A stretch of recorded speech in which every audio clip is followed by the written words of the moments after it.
Susan Konga has been preparing her kitchen garden for the next harvest in a refugee camp in northern Uganda. This year, the success of her tireless cultivation will be put to the test. Konga will have to rely entirely on her vegetable patch. I have children, of course, that I'm paying in school.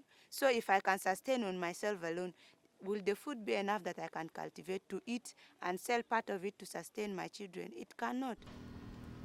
Global crises like the war in Ukraine, the earthquake in Turkey, and the drought in East Africa mean there's less food aid for people like Konga. A 50% shortfall in funds this year has forced the United Nations World Food Programme to cut off the food supply for hundreds of thousands of refugees in Uganda. The country hosts more refugees than any other country in Africa. World Food Programme says vulnerable refugees such as new arrivals, the sick and elderly, will continue to receive emergency food aid. But the organization's $180 million funding shortfall means others will have to wean off it. Konga will be one of them. Marcus Pryor is Uganda's country director for the World Food Programme.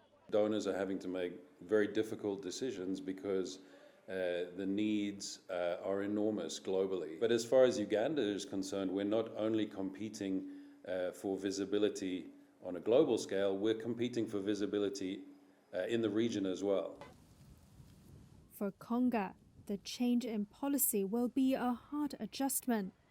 She will struggle to survive during the periods between harvests. Not everyone will get food, but I plead to them, they should at least give food for everyone, since we are not yet stable.